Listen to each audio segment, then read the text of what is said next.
Hey, we're live.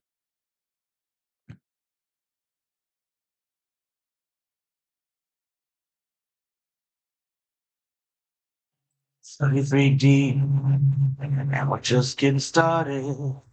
New engine. Sticks to the sticks, we built this.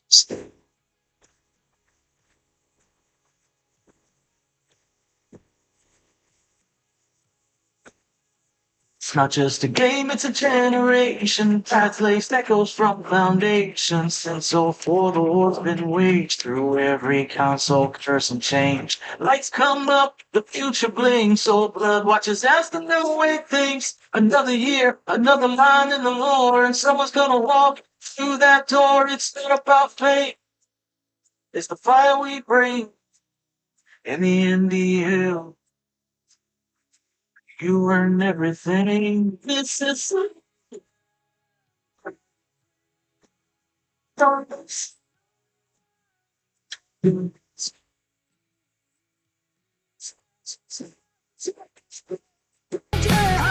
you played, so loud up and hard, no fear, no fix. You're not born a champ, you're built for this.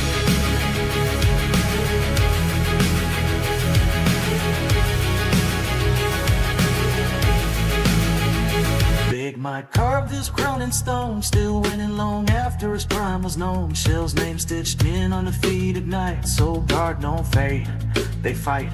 Jiggy stormed in and lit the match, back to back gold, never looking back. Buck nuts the rival who took his flame, now they trade blows in a title game. And Smitty, he's the league's sharpest thorn, lie with no race but never ignored. We don't rebuild, we reload, 33 stacked, and no one knows who takes the next throne. Who goes the show? Only the field gets the final vote. This is season 33. No script, no safety, no sympathy.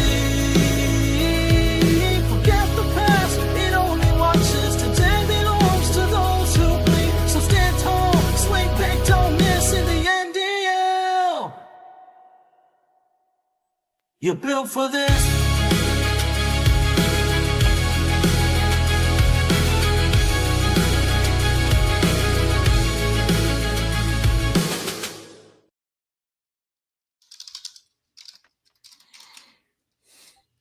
What's going on, everybody? This is Lick. I'm here with Penguin Pat and our new host in audition, Mr. Hubbard, Northern Illinois coach. How are you guys doing today? Sleepy. I can tell. You got a big game in just a few hours here. A real one. Yeah, I know. It's gonna be great. No, I'm nervous.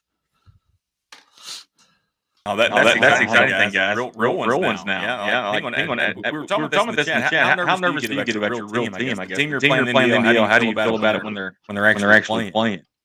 Well, I grew up around Iowa State football, being that's where my parents went, and they have a long tradition of mediocrity.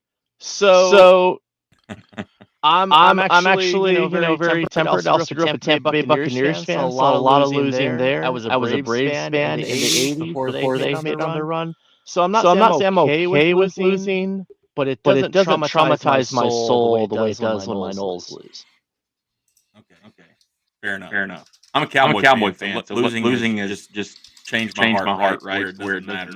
So I'm used to it. But That or you're one of the people who pay to be hit by a woman in 5-inch heels and leather.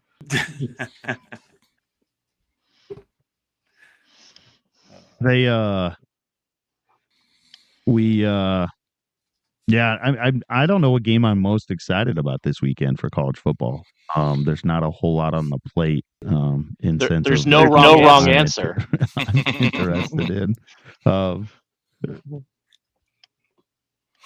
So it says there that we're still echoing in the background. Let me see if is it better? The echo?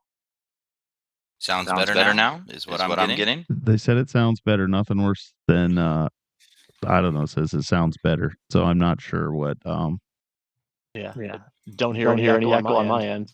Yeah, it says everyone else is echoing just a tad.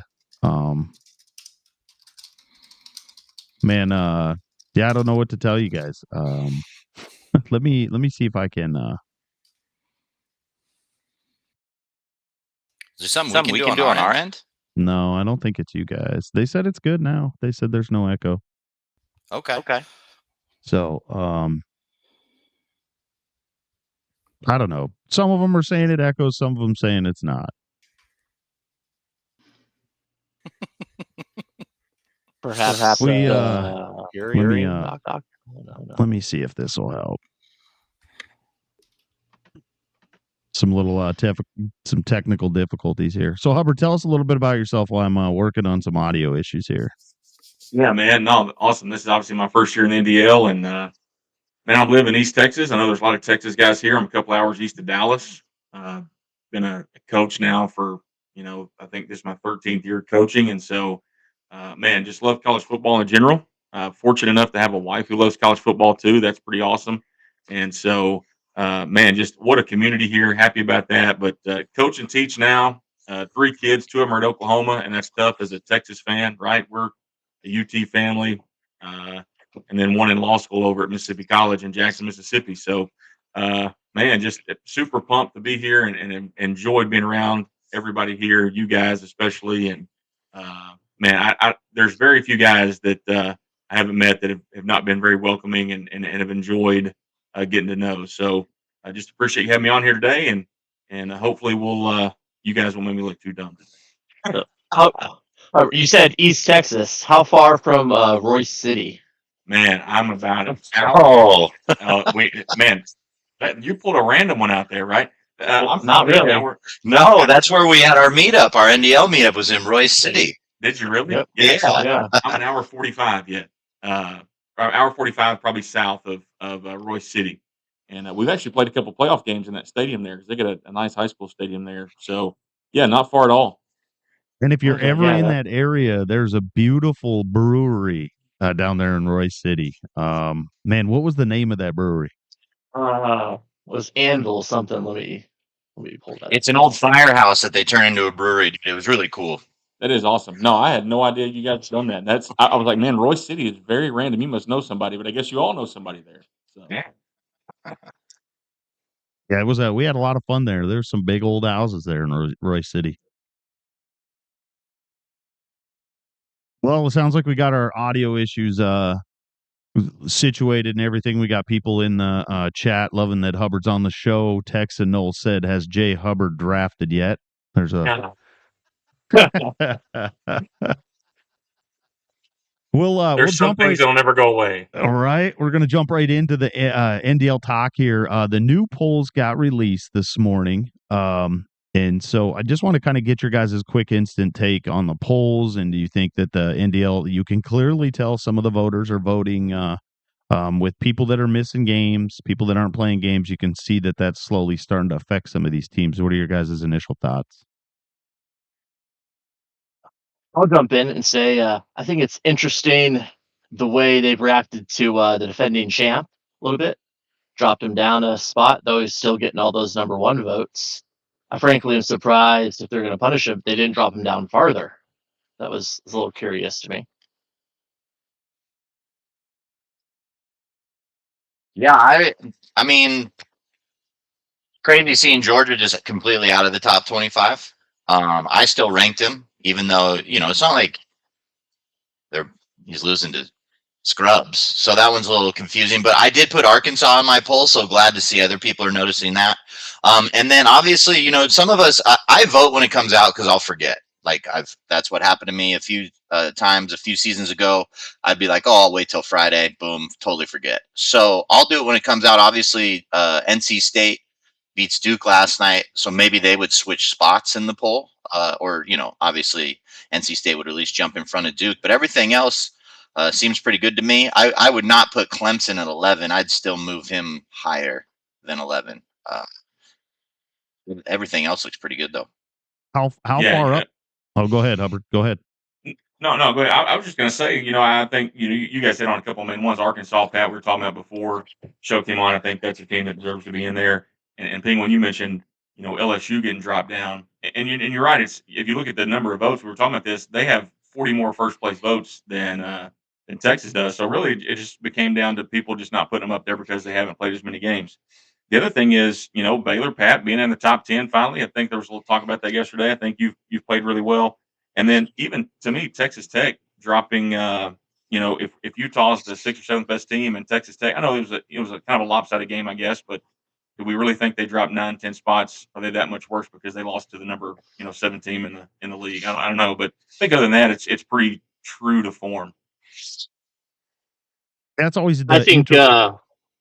Sorry, I'm saying we should take some responsibility for the Texas Tech drop because I was all in on them. I thought they were going to win that game convincingly. So obviously the voters were traumatized by that and reacted accordingly. So Wilds, I apologize. That's on me.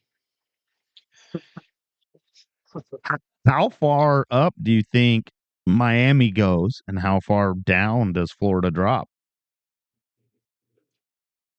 It's a tricky one. I think Florida will drop to somewhere in that 14-15 range, and Miami will also, kind of creep into that 13 through 16 range. But he still has a loss to Nebraska. I believe it was at Nebraska, tough place to play. And then Nebraska goes and loses to Notre Dame, which Miami beat. So those three teams, you'd think maybe just kind of you'd rank all close to each other. I don't know. It's a tough one. Definitely. I mean, I had a comeback yesterday, by the way. 28. I confess, I didn't even have Miami in my polls last week. They were one of the teams left on the cutting room floor. So I mean, obviously, they my polls gonna look very different next week. I already know that. Well, in Florida, we'll talk about it later, but Florida's got a couple of big ones this week too, or at least one big one. So we're talking about dropping 14 or 15. They could either bump back up or they could even go further. You just never know. I think with another loss, they potentially are dropping out of the poll. Poor guy. He loses a 28-7 lead where he got the ball coming out at half too. Okay, at halftime. And up next on the list, LSU and Texas. Have fun. Like, that's tough. I mean, he does get to play Texas at home. He plays Georgia at home, and he plays Tennessee at home. He does go to LSU, but obviously, a brutal schedule, right? A brutal schedule, and it happened last year. Is you talk about teams that are the best teams with 4 or 5 losses, if that's even a thing, is you'll probably always hear Florida right in there as one of the top teams. There is some potential where he loses his team this year. Could happen. He's got to look at it as the potential to get right back into it. I mean, if he goes out and beats Texas and LSU, we're looking at that Miami game like it's an aberration, just a mistake. But we'll see. Because I think the Miami game was a rival game for him. Yep. And then, he obviously is the Florida State game at the end of the year. And I know Georgia is a rival game, but I'm not sure if it's one of the rival games in the league on the coaching contract. So is there any surprises to anyone in the top 25 where a team you see up there in the top 25 and you're just kind of like, wow, they don't belong there? Not really. I think I put a couple mid-majors in there because I've watched them play. That's the only reason I'm putting them in there is because I think they could beat a lot of teams. I voted Middle Tennessee State. I voted Tulsa. Those two, I think I put them like 24 and 25 respectively. Maybe over a team like a Vandy or Mizzou. But I mean, I get why the bigger schools are in there at this point in time. Yeah, I think that's a really good answer. I think this was definitely a case of where I have, say, as many as 30 teams I could say deserved to be ranked this week. I mean, as I mentioned, I left Miami off. I don't feel great about that, but some teams I chose to put on there, I put Tulsa and Akron in it 24 and 25 on my poll. Granted, I can understand, people putting different teams there, but there are a lot of deserving teams at this point. And I'll say this about mid-major type schools, right? Like, who's the best one of the bunch right now, right? If we're talking about Akron, the roster is just not that good, right? The ratings are so low, so I think people are leery of putting them up there. Tulsa's an interesting one, right? Because they're in I guess the fifth conference if there was one, right? And they're playing well in there. They're going to get a chance to play their way up in the rankings. But other than that, I mean, we thought it was Boise, right? And then they lose to Air Force last week, and so it's just like, okay, would you rather put a Missouri or a Vandy or a Washington in there over some of the schools you just aren't sure yet? Are they top 25 material?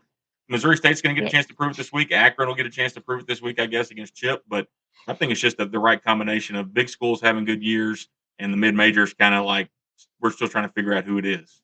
Well, you bring up a good point, Hubbard, is that none of the mid majors. So in years past, we've had a lot of good matchups between mid majors, non conference matchup, mid majors, and power fours. This year, we haven't had any. This year, there hasn't been any big matchups where the mid majors won. You look at the undefeated teams right now in the mid majors, and there really isn't anyone that has that like win where you're like, wow, that's a really big win going into a power four and getting that big win. I just don't see it yet. I don't even know if the Missouri State win over Mizzou is going to be that big of a win at the end of the season. And the reason being is I think Missouri could kind of showed out at the beginning of the season. So if Missouri State does beat Mizzou, it could have the potential to where at the beginning of the year it's not that big of a win. I mean, that's still a lot of ratings to overcome there. But the one I was going to mention, and it ties back in the whole, if teams haven't played their games, what can you do? And one team, speaking of mid majors, Memphis has got to come up, especially with Boise going down. I think you mentioned them last week, Tim, as being a mid major team that you had your eye on. Until we've seen a few games out of them, there's no way to know if they're deserving of votes or if they're just another also ran. I mean, if the season ended today, which is so early, if the season ended today, looking at these mid majors that we would potentially say have a shot at the CFP, right now there's only one that's playing a ranked opponent so far, and that would be the Missouri State Missouri, and obviously Missouri is right on the borderline of not being ranked. And so I think it just goes to show the difference in seasons with coaches leaving and coming in these mid majors. And like you guys brought up, is I think we're seeing a bigger disparity in ratings, speed, and everything in this game. And we'll talk about that here in a little bit. It's just the new video game, in how much different it is than last year, as well as playing on Heisman this year. And so we can just kind of jump right into that. We'll talk about contenders and pretenders later, but Pat brought this up, is like we've played a lot of college football already. We're almost halfway through the season in the NDL. And so what are your guys' thoughts on the new video game? Like, dislike, what are some things that you think they swung and missed, things that you like, everything?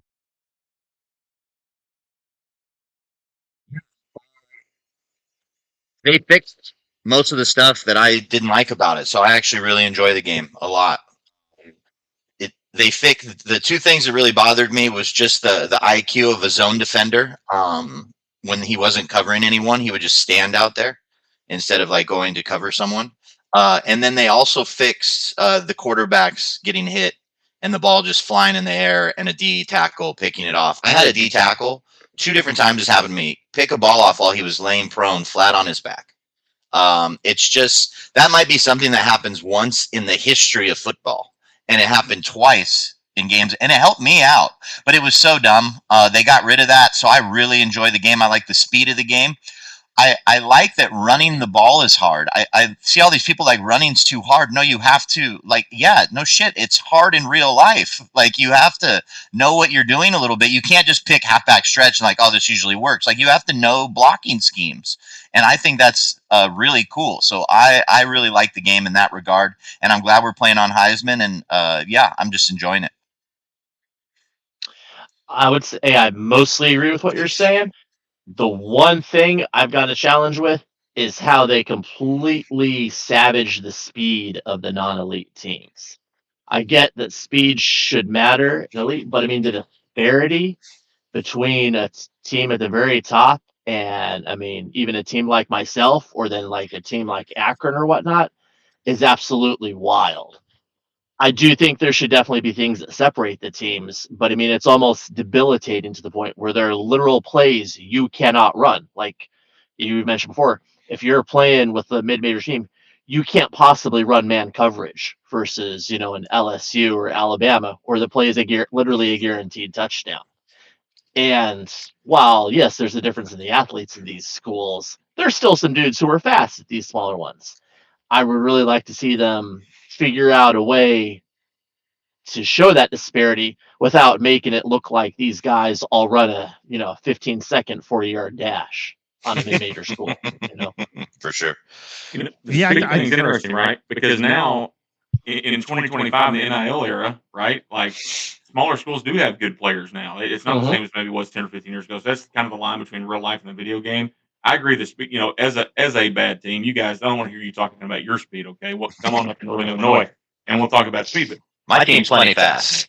Yeah, yeah. I think I have one guy like at 80 something. Anyway, the point is like, yeah, defensively it really handcuffs you with where we're at. And I think that, yes, if Northern Illinois were to play Baylor in real life, NIU is probably not going to play much man coverage anyway. They may get into some because I think you have to, but realistically, they probably shouldn't be able to.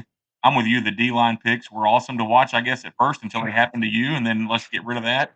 The reverse slam incompletion, those are always fun too. Yeah, that was ridiculous. I think that for the average person, the game is playing really well now. They did fix some of those things. And I think, high-level players maybe are still frustrated about some things, but I think Heisman level does give you that. The argument in the chat, guys, was like, well, if you're a bad team, you can't beat a good one. Well, we've already seen that some lower-ranked teams are winning, so I don't know if that argument is completely true. I think to some extent it is. But other than that, man, I'm just happy we have the game, period. We went how many years without it? So who cares?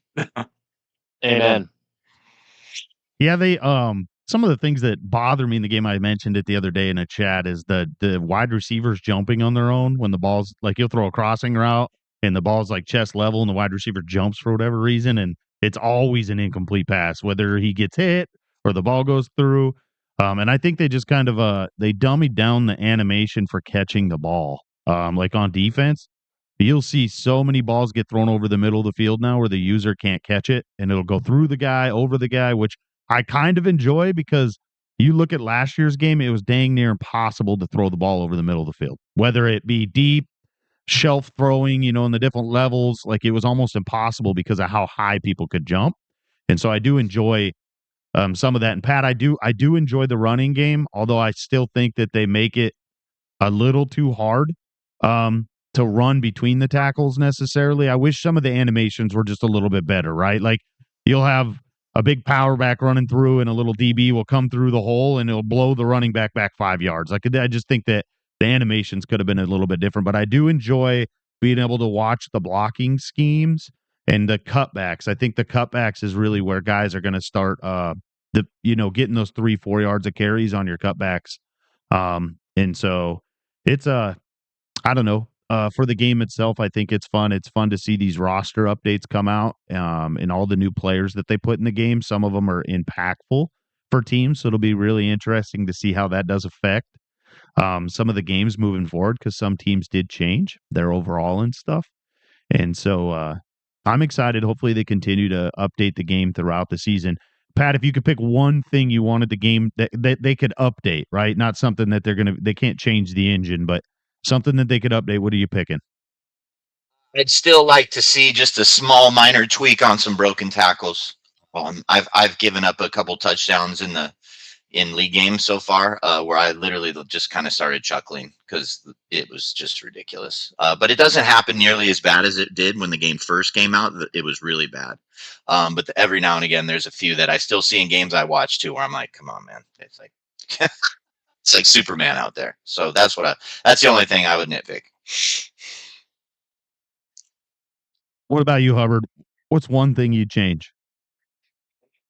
I agree. I think it's the broken tackle thing, and I've been the beneficiary of that, right? It's, I love my NIU running back. He's great, but he's made some runs against some people that are just, absolutely ridiculous. I think that's the one. I think some of the animations too, you just got to fine tune them and get them fixed. I mentioned the reverse dunk thing.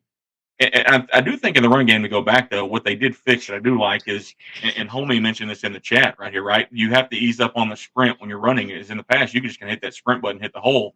If you do that now, you're going to get tackled at the line of scrimmage because it's got to develop, which I think is more realistic. I think that was one thing that I don't even know that I knew we needed to fix. I didn't know that we needed that to be different, but it is, and I think it made it better.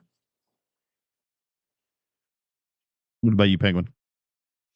I would agree the broken tackles are a huge thing. I would think my thing though has to do with the run game as well, but it's more on the defensive side, and that is just the angles, the pursuit angles. Even with good teams, you'll see defensive backs take when they come down to the run. I've had a number of plays where I'm in the right position and my guy just does something that makes no sense. So just a little bit better logic there on the way the defensive backs come up and approach the run. I think that would make a big difference as well. Yeah, I like the fact that there's more incomplete passes on Heisman with lower level quarterbacks. The only thing I wish they'd change is that the incomplete passes weren't only when my guy is wide open. Like it's never an incomplete pass when my guy, like a bad pass, right? Not like where my receiver drops it, but it's never a bad pass when my wide receiver's guarded. It's always like that's a pick, but it's always a bad pass when my wide receiver, there's no one within 20 yards of him. My guy throws it, 80 yards out of bounds. Like it's just like it's so really frustrating, right? When you have a lower level team and you make a good read and you finally throw it away from coverage and then the ball gets sailed 15 yards over their head. I just wish that there would be a little bit more consistency in bad passes throughout the game that were in tight coverage, non-tight coverage, and stuff. So more. I don't mind more incomplete passes. Like I'd love to see more punts in the video game. It's usually a turnover or a touchdown. And that's going to happen with the custom playbooks, right? You're going to be able to get rid of plays that just don't work, right? The games are, I mean, everyone probably knows a handful of plays that just don't work against any coverage in the game because the play in general is just kind of broken. Anybody that's been a high school football coach before, at the beginning of the season when you're in 2 days, you'll try a play and you'll realize that play just isn't going to work with your personnel, and that play gets thrown out of the playbook. And so obviously we're excited to have the video game back. Hubbard did say that is that we complain a lot about the game in itself, but I know that all of us would agree that this game is better than not having the game. So we'll take whatever they'll give us, EA. So when I know you guys are listening, EA, so just keep putting out a product and we'll buy it. Next up, I'm going to ask you guys just a really hot question. You get 2 teams and that's it. I want you to tell me who your contender is and who your pretender is. Okay. So I want you to tell me a team that you still think and you're high on is going to win the championship and a team that's really high on that you don't think is going to win the championship. Penguin, you're up first. Go. Wow. No pressure whatsoever. Okay. Contender. Okay. You know what? I'm not going to take an easy one here. Say someone that I wasn't necessarily buying on initially. I'm going to say Utah.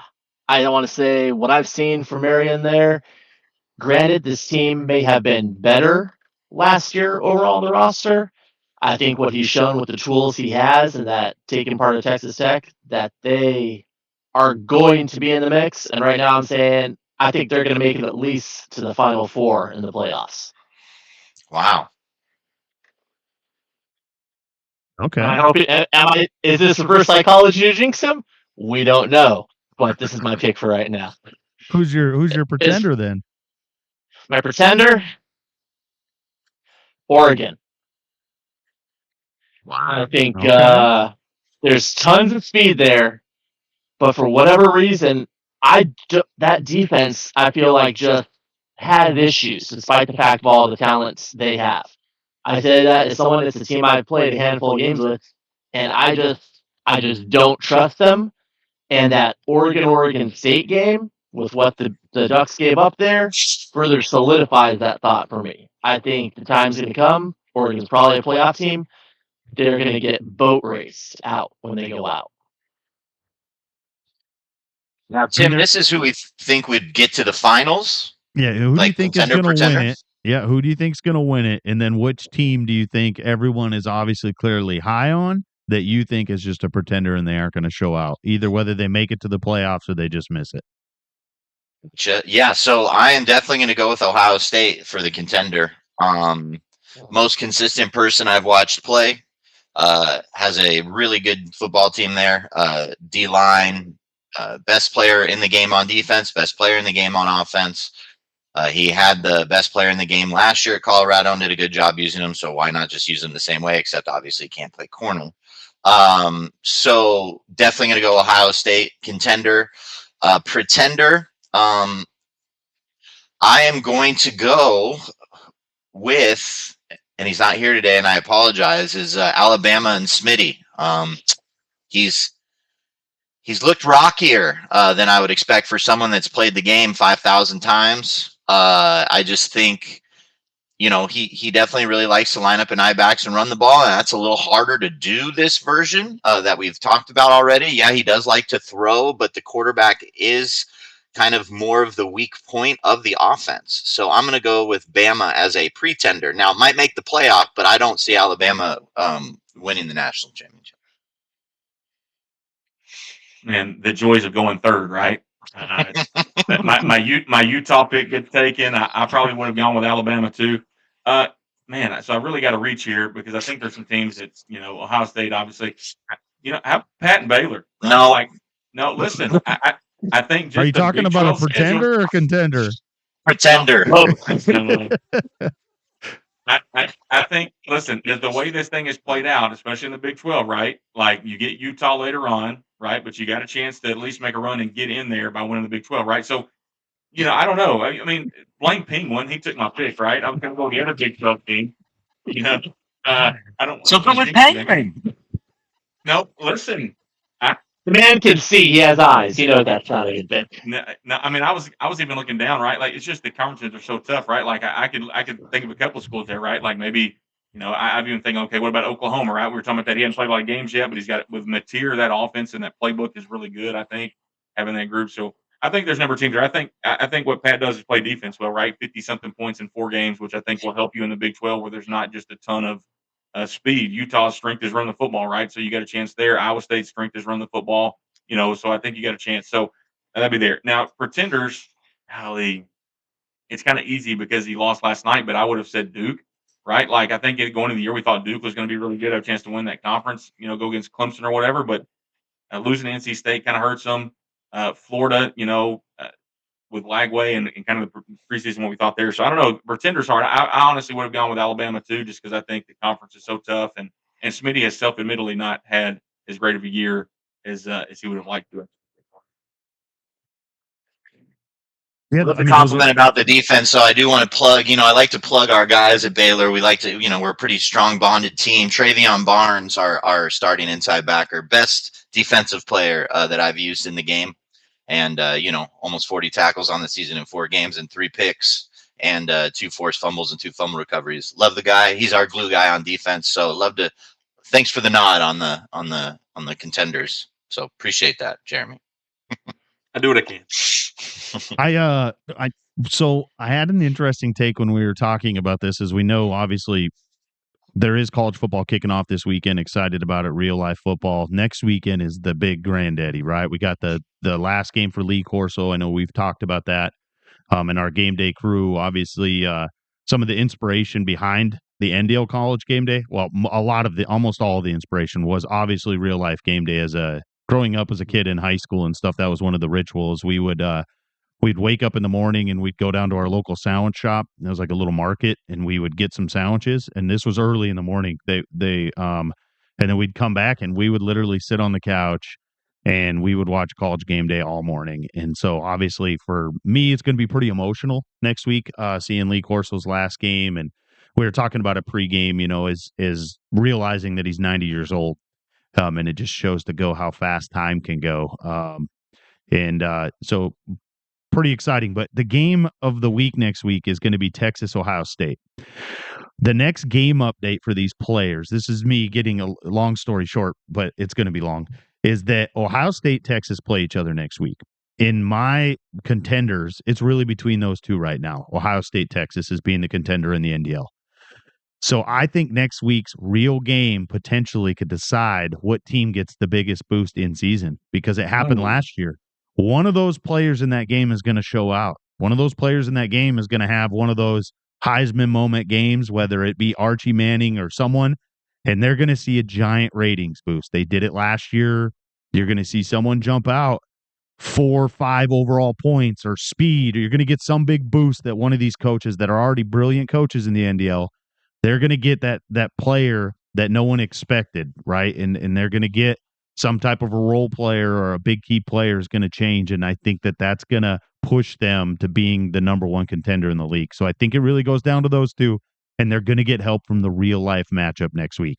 And I think that obviously all the eyes are going to be on that game, and so there's no doubt the EA is going to be watching it, and when they do their next player rating boost, that'll potentially play into it, as well as someone could not show out, right? You could have one of those players play really bad, and some of their ratings may be affected. So, my pretender for the league, you touched on Duke. That would have been one of mine. I'm going to go with.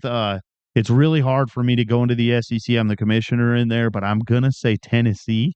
And the only reason is because just from the years past is that every time yeah, every time we we're really high on him during the season. We pick him a lot here on the game day. He plays really well during the season, but man, it's always the kind of the same story when it comes college football playoff time, is that eventually he comes non-existent and then ends up losing. And I know he's had close matchups and stuff like that, but I just think they're still a pretender. I just don't know that they have enough weapons to beat some of the teams. And obviously the SEC is completely loaded with weapons. But you're seeing other teams outside of the conference, like the Big Ten. They have several good teams in the Big Ten and stuff. And so I see Tennessee as a pretender. Oh, he's going to bitch about that for an hour. He's working today. Remember, he said he was working. I know. If he listens back, we're going to have to randomly hear about it on a Tuesday at midnight and get 17. Just tell him it was my idea. I offered up all my SEC children in the SEC. I offered them all bonus points if they came to class on Saturday morning. So I do notice I see Jiggy out there in the crowd, so he's going to get some bonus points. And so pretty excited. I'm excited for college football next weekend. Obviously, I know there's games this weekend. I know Iowa State plays this weekend, but next weekend's a really big kickoff, and we're pretty excited. So we're trying to do something creative with game day, as we don't want to run into the real college game day, just with it being Lee Corso's last thing. And so I'm not sure. We're still working on some logistics. If we're going to do it earlier, if we're going to do it after, maybe we catch it live on here. I could throw it up live, and we could watch the live feed of Lee Corso's pick 'em. We can watch them how they really do it. Wasn't his original first ever headgear Ohio State as well? Isn't that kind of the deal? So he's going where he first put his headgear on? Yep. Yeah, that's super cool. I'll never forget when he said F it on live TV at the Houston Cougar game. When he was picking up whoever they were playing, he was picking up their headgear and then just says fuck it and tosses it on live air and then puts the Cougar head on. That was incredible. Yeah, they asked Herb Street about that this week, and Herb Street was like, I just remember looking at the Cougar head and saying, Lee, what did you just say, man? He was 85. Who cares? He should do it again. I hope he has a heel turn next week. I don't want to see the Buckeye next week, though. As a Longhorn fan, we need to see Bevo, but I got a feeling we're going to see the Buckeye head next week. 100%. There's no way he can't go that way, Yeah, there's no way he's not picking the Buckeyes, right? Plus, I think Ohio State wins anyway. Okay. Well, we'll talk about that. It's a new quarterback. Home field's going to matter. Home field will matter for sure. At least it's an 11 o'clock game. I know we'll get there later, but it's an 11 o'clock game, at least for Texas. If it was 7 o'clock, it'd be over for sure. It's a crime that game is on in prime time. So, Jeremy, check this out. You're going to like this. So I, just make a little side money and try to get more kids to our school in SoCal. We put together like a 7-on-7 off-season team, like a travel team. Yep. And we make it to the finals in this tournament, and we're playing this team, and they absolutely, destroy us. It's like ugly. And the quarterback is slinging the ball.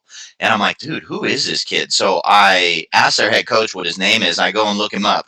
5-star, it's Julian Sayin, the quarterback at Ohio State. And I was like, oh, no shit, they tore us up. I had no idea because he's not very big. He's only like 6 feet tall, and he looked like a surfer dude and just absolutely diced us up. So he was impressive to watch in person. So stoked to see him starting. You don't feel bad losing to that guy, I guess. Yeah, and he's a SoCal guy. He's from my parents' town where they live, Carlsbad in San Diego. So, yeah, hopefully he does well. That'd be cool to see. I just love the way that he talked, Lee Corso on the show. Just some of the one-liners and stuff he'd have, and he'd call people sweetheart and stuff like to me, it just like it just blew my mind. When he called the little kid midget. Yeah, like some of the things he would say on air, there's no way other people would get away with that, right? Like, but he had done it.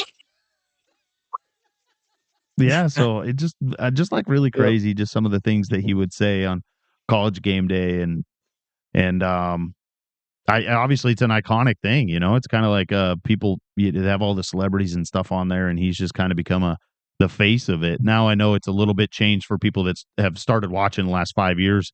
They may not even know how iconic Lee Corso is, right? Because he's obviously been on the show a lot less and less and less. And most people know Pat now because of his podcasts and stuff like that.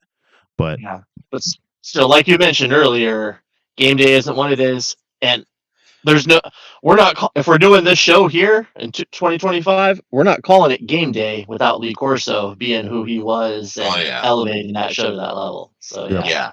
Another little side note, I didn't know this until yesterday. Do you guys know who the first guest picker was on Game Day? I don't. Yeah, it's actually Charles Barkley. Really? Yeah, it was Barkley. I told you guys off air that there's a little 6-minute video ESPN put out yesterday about that, and he was one of the ones, kind of wishing well to Corso and it said on there, Charles Barkley, first celebrity guest picker. I had no idea. Huh. Wait, where were they at? Were they like at Michigan State or what? I'm assuming no. He went to Auburn. Yeah, he's an Auburn guy. Yeah. Magic Johnson went to Michigan State. Mm-hmm. There you go. Yep. Yeah, that's one of those good trivia questions because people think it would correspond with the first headgear, but it does not. We have a guest here. Sorry. Hey, you did say that he wanted to make a. He'll make an appearance once a week. Trust me. Yeah. If you could get him to make picks, that'd be better. Oh man, he knows the rules when we're talking or playing NCAA. He goes right upstairs. Kirk Herbstreit's new dog. What's his name? I don't know the name of it. Is it Benji? Something like that? Or am I making that up? Ben is the one who Benji was the one that passed away. Yeah. But now he has a new dog, and so Pat's just fun bit of trivia. The new dog and Ben are both smarter than Kirk Herbstreit. I love Kirk Herbstreit. I do too. And the big reason, Penguin, is if I hit him with my car, I would back up and hit him again. Wow, what a weird person to dislike. I was a giant Pac-10 fan. This was when the Pac-10 was the Pac-10, right? Is that we've always been like the bastard of getting media attention on the West Coast because the games were always so late. Very few people would stay up. You never got none of the East Coast media would ever cover. But he was always really big on the Pac-10. He was always really high on the teams. He talked about them a lot on their show. And so right away, he always garnered a lot of my attention because he would talk about the conference that I loved. Washington State was so bad through a stretch there where we were the worst team in college football. And so the only thing I could do was cheer for the Pac-10 to show out. And so it was just nice having someone that was kind of a big supporter of the Pac-10. And I enjoy him now too. I think he's intelligent. I like what he talks about.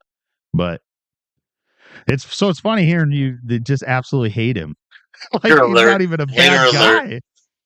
Like the haters in the live chat yesterday, you would have thought Pat McAfee was my real uncle. I was so upset about it.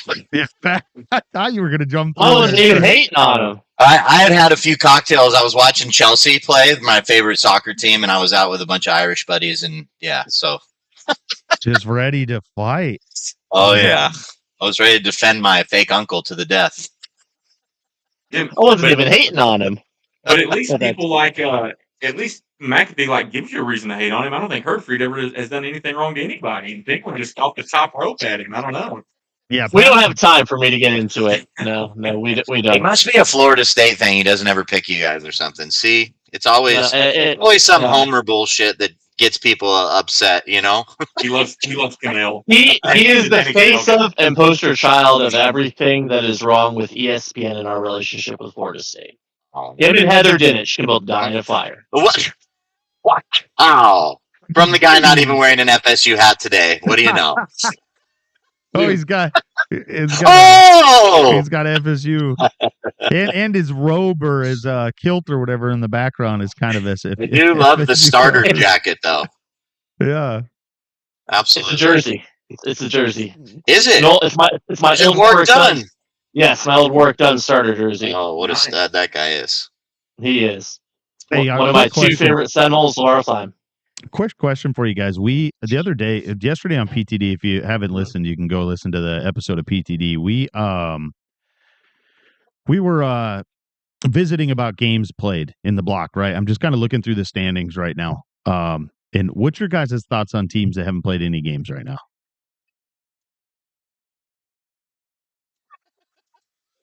I like the PC bullshit answer. Or No, yeah, I want the truth, man. Like, what's the truth? Like, what do you think know? There's a solution, or do you think it's just how it is?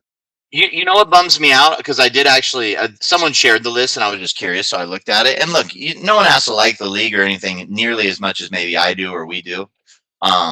But 6 of the 10 people that have no cup games played or any regular season games played are guys who have been here since day one, since season 1. So I don't know what to make of that. I think it's bizarre, but I don't know. So people obviously have lives. I get it, but to not have one game played in up to 3 blocks, you would think you could maybe get time for one game, whether it be a cup game or a regular season game. At least I don't know. I'm not going in their scheduling threads. So I'm not weird. I don't look at it like that. But I just hope that they end up playing because I love having an active league. Mm-hmm. Yeah, I would say I get there are extenuating circumstances and things happen. God knows I've had plenty of them myself. But I gotta think that there does reach a point where maybe, just maybe, we entertain the thought of a week gets simmed when it's been open for a month or something. Yeah, that was the thing that got brought up was yesterday. Is that, hey, is there potential after like 3 weeks we close the block? My argument was that something that always separated the NDL from any other league, mainly online dynasties, right? That's what the NDL competes with, because there's no other league like ours out there. And so the biggest thing was the flexibility in playing your game, right? In an online dynasty, you have to play that game that week or it can't advance. Like there's no option.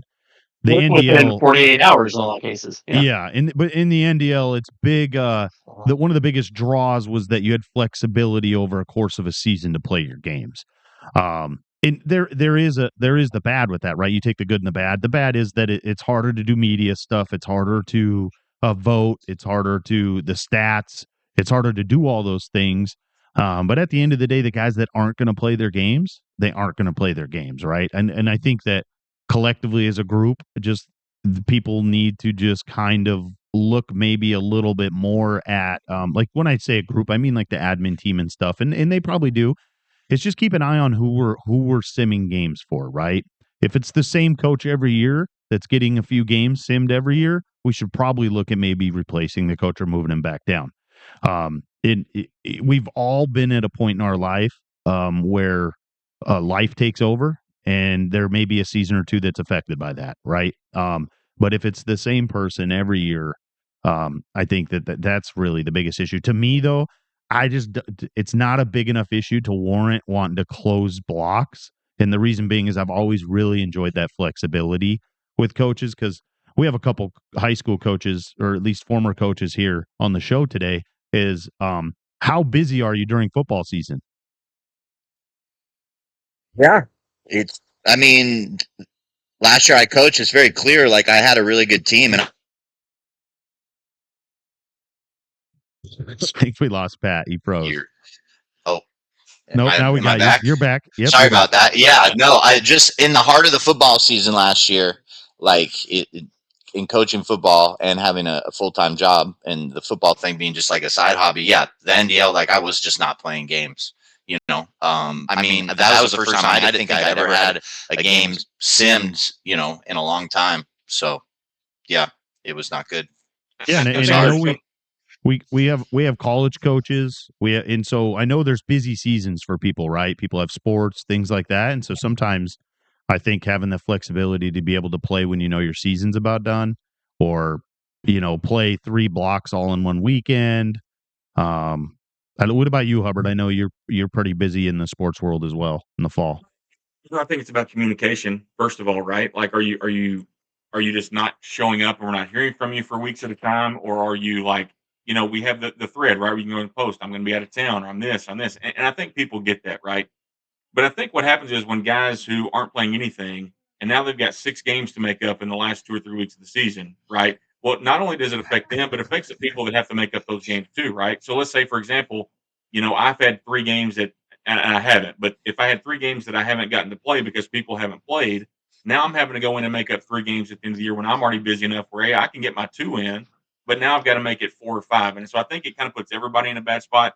I don't know what the answer is. I think, and you guys can tell me if I'm wrong here. I haven't looked at the rules deep enough in for this, but is there any penalty like long term if you make up all your games at the end of the season? Right? I mean, maybe that's the answer. Like if you're, there's some kind of point, I don't know, consequence, I guess, if you're not playing them when you're supposed to. I don't know what that looks like, guys, but I'm just saying, like, it does put everybody in a bad spot, not just the teams that aren't playing. And I'm with you, Tim. Like, if they're not going to play, they're not going to play. You can't. I mean, all you can do is either remove them or deal with it. Either way, but maybe there's some way to get that to where it doesn't affect everybody at the same time. Because we were talking about our polls, right? The polls are hard to figure out. Just it's all of it together, and I don't know what the answer is. Is it? I know when you real quick, Penguin, just on the polls, it would be way easier to vote in the polls every week, way quicker if everyone had the same amount of games played. Right. What you said with communication, though, I think that's the one thing we can definitely all agree on is a super important part about this because, schedules don't align for various reasons or whatnot. But yeah, I mean, if you communicate, you at least know what's going on, and you can have some empathy if necessary and, know the dudes at least, being respectful of everyone else's time. That's probably the thing we got to fall back to. And I guess that's part of the coach report now too, right? Like the ease of scheduling and those type of things. So I guess there is a ding, I guess, somewhere for them along those lines. Yeah. Yeah. So just be a responsible person, really. Like just be considerate of someone else's time. I know that Nidler did replace a couple coaches just recently. I don't even remember their names. They were non-relevant because they never played any games, and so it is something that they're definitely watching. Which we have someone in the audience bring up Ohio State, sore subject last year for many. Didn't play any of his games. Don't even get me started on that shit. And allowed it to kind of go a little too long, and then obviously they don't let anyone take him over. And may have been a large. It gave a pretty easy path for some to win games and get bonus points and stuff because they got the win over Ohio State. But obviously, the NDL's learning, and so I don't think things like that will happen anymore. I think you'll see a little bit more of a proactive approach to those coaches. And we have farm guys, right? There's like 13 guys in our farm right now, and so there's always the option to demote guys down and pull guys up. And so it'll be pretty exciting moving forward and stuff. And I think that all of us can say that really this is our second game back, right? Like we kind of had to recreate the NDL because we took such a long break. We were just fortunate enough to have, over half the members come back for the full league. We'll continue the show. We'll kind of talk about I want to talk really quick about real college football. I want you guys to tell me the matchup that you're most excited about over, and I won't just say this weekend, we'll say next weekend too. What's the matchup you're most excited about for real college football next weekend?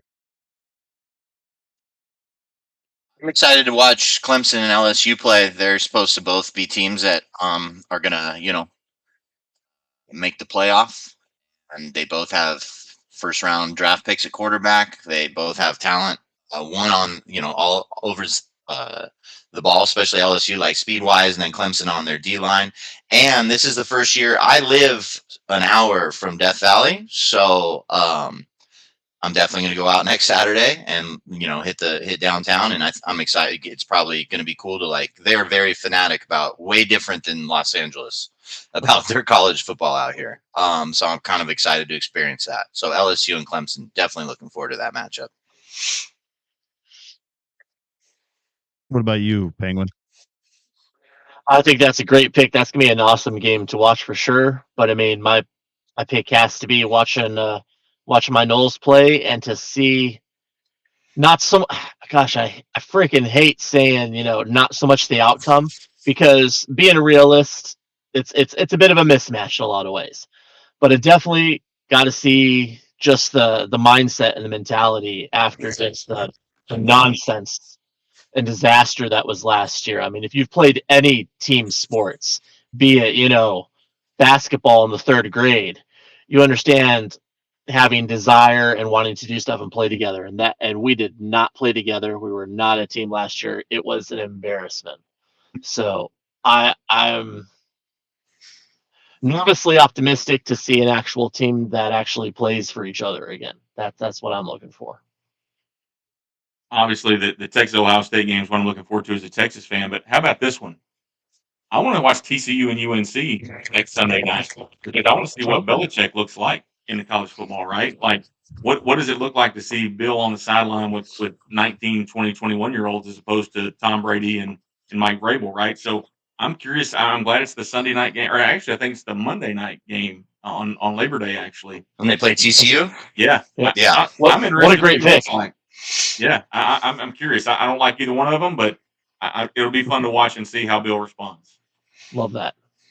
Yeah, you guys already hit on some of the games. The LSU game, I have a friend going to that game, and so I'll be watching that game. That'll be exciting, obviously, in the state of Louisiana. And then we've already talked about the Ohio State-Texas game in the game day. I'm excited about watching College Game Day, and I think they have like a big tribute, like a 1-hour tribute to Lee Corso, and then just a couple other games. Sunday night, you got Notre Dame playing, which will be kind of exciting. I'm not a big fan. I actually cheer against Notre Dame all the time just because I have so many friends that like Notre Dame, so I always like when they lose. They're easy to hate.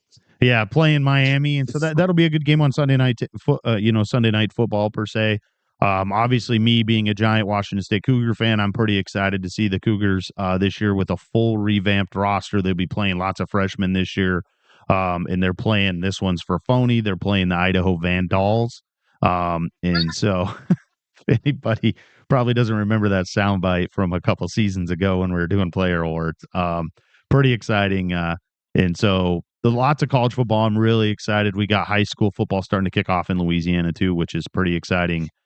With some of the big, we have some of our schools are playing some out of state teams in Texas and stuff. And so it'll just be kind of exciting to see some of those outcomes. So it'll be exciting next week when we're going to be able to start talking about college football on our show as well, just about real life football. It's always so fun to see if any of the games correlate and stuff out here.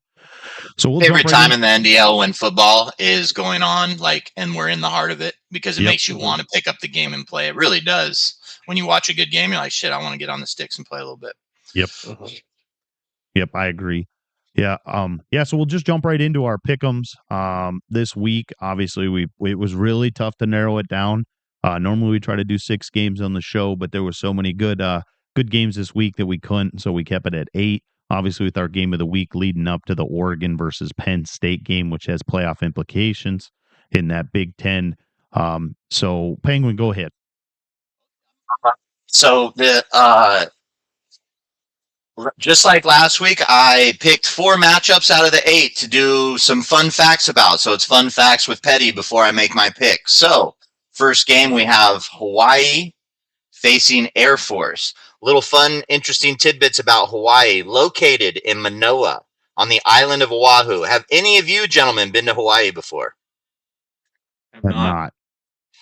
10 out of 10 recommend. I've been to Kauai. Beautiful place. It definitely does look like the movie Jurassic Park for sure. Now, before 1923, University of Hawaii teams were nicknamed the Deans. Then in the final game of the 1923 season, the Hawaii head coach Otto Klum's team upset Oregon State in a high-scoring affair, 7-0 at Mo'ili Field. During that game, a rainbow appeared over the field. Reporters started calling Hawaii teams the Rainbows, a tradition that began in Hawaii would not lose a game if a rainbow appeared over the stadium before a game. Now, the Rainbows, however, had magical powers long before football came to the islands. Hawaiian chiefs considered them sacred and used them as signs of a chief's presence. A rainbow hovering over a newborn child indicated that he was of godlike rank. However, the rainbow was part of the official logo at the University of Hawaii Athletic Department from 1982 until 2000. Then, of course, some liberals got upset and they had to change it. So, green and white became the school's colors when a group of faculty wives were deciding on the decoration and color schemes for the school's social calendar. There's a lot to do in Hawaii. At the time, materials took weeks to be shipped to the islands, making materials of many colors scarce.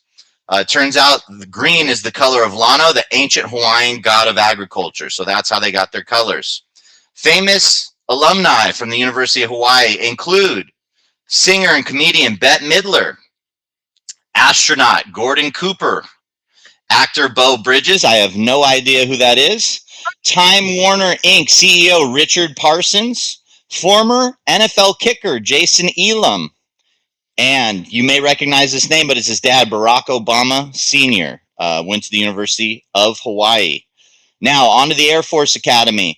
They began their football program in 1955, just a year after the Academy's founding. Air Force players are cadets first, meaning their schedules are packed with military duties, academic studies, and football. Despite the challenges, the cadets show extraordinary discipline and time management on and off the field. Now, these teams, these service academies, what a lot of people don't realize, they run a lot of triple option. The reason they run triple option, they only get an allotted amount of time with the team per week, much less than normal universities. So those triple option offenses are a little bit easier to install on such short notice. Guests for home games get to see the Wings of Blue, which is a skydiving parachute team, into the stadium. The exciting aerial demonstration, you can tell I wrote this, is the perfect way to mark the arrival of the football team about 20 minutes to kickoff. The coolest part about this is they actually are the ones that deliver the game ball to the officials. Famous alumni include Paul Skeens, which if being an athlete and being tall doesn't prove that you can pull baddies, just take a look at his lady, because he is one ugly son of a gun. Greg Popovich, and then just a lot of dudes that have been to outer space. With that being said, give me Hawaii by 30.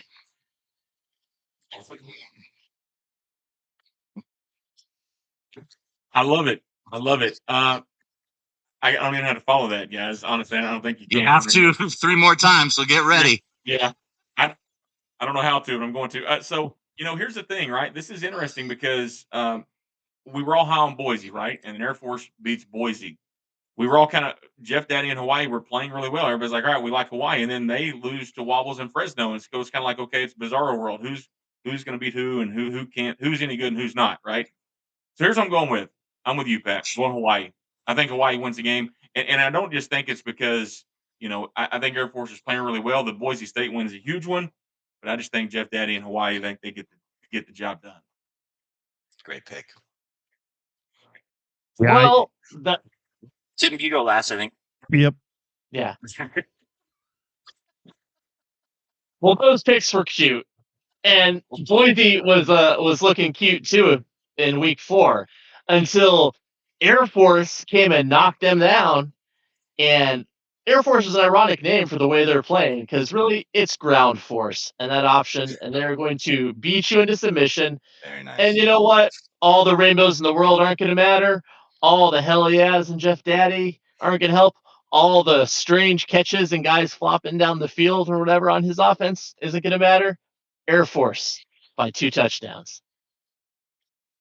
Real quick, Pat, you definitely know who Beau Bridges is. His brother's Jeff, and if you Googled a picture of him, you would know who he is. You definitely know. A little bit chubbier actor, a little bit older.